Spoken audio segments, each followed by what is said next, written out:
បំផ្លាញស្ថាបត្យកម្មសំខាន់ស្ទើរទាំងអស់នៃប្រាសាទព្រះវិហារនិងតំបន់ជុំវិញត្រូវបានយោធាថៃធ្វើការបាញ់ប្រហារនិងទម្លាក់គ្រាប់បែកខូចខាតយ៉ាងដំណាក់នៅក្នុងសង្គ្រាមយោធាថៃឈ្លានពានប្រទេសកម្ពុជានឹងលើកទី1និងលើកទី2តាមរយៈសេចក្តីប្រកាសស្តីពីស្ថានភាពការខូចខាតរមណីយដ្ឋានប្រាសាទព្រះវិហារជាទីសក្ការៈនៅថ្ងៃទី12មករានេះក្រសួងវប្បធម៌និងវិចិត្រសិល្បៈបានបញ្ជាក់ថា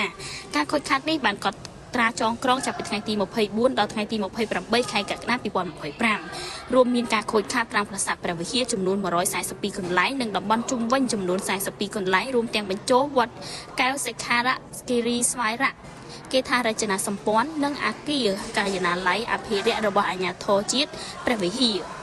ដោយឡែកសហគមន៍ជុំវិញប្រាសាទរងការខូចខាតចំនួន60កន្លែងរួមមានផ្ទះសម្បែងសាលារៀនវត្តអារាមគេថារចនាសម្ព័ន្ធសាធារណៈផ្សេងទៀតបណ្ដាលឲ្យប្រជាជនចំនួន14.832 នាក់ត្រូវបង្ខំចិត្តជម្លៀសចេញពីផ្ទះការខូចខាតទាំងនេះត្រូវបានកត់ត្រាចងក្រងជាផ្លូវការដោយអាជ្ញាធរជាតិខេត្តព្រះវិហារនាថ្ងៃខែតុលាឆ្នាំ2025តាមក្រសួងវប្បធម៌បានកត់ត្រាចងក្រងការខូចខាតចាប់ពីថ្ងៃទី7ដល់ថ្ងៃទី27ខែធ្នូ2025បានបង្ហាញការខូចខាតធ្ងន់ធ្ងរលើសពីអ្វីដែលបានកត់ទុកនៅក្នុងខែកក្កដា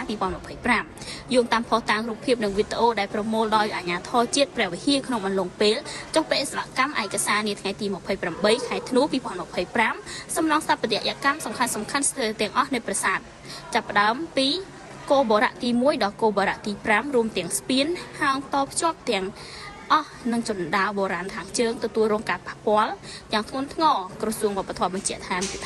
ការខូចខាតទាំងនេះគឺជាការបណ្ដាលមកពីការប្លង់គ្រាប់ធ្ងន់ម្ដងហើយម្ដងទៀតនិងការទម្លាក់គ្រាប់បែកពីលើអាកាសចេញពីយន្តហោះគ្មានមនុស្សបើកនិងយន្តហោះចម្បាំងដែលបានបាញ់សម្ដៅមកផ្ទាល់លើតំបន់បេតិកភណ្ឌពិភពលោកប្រាសាទព្រះវិហារ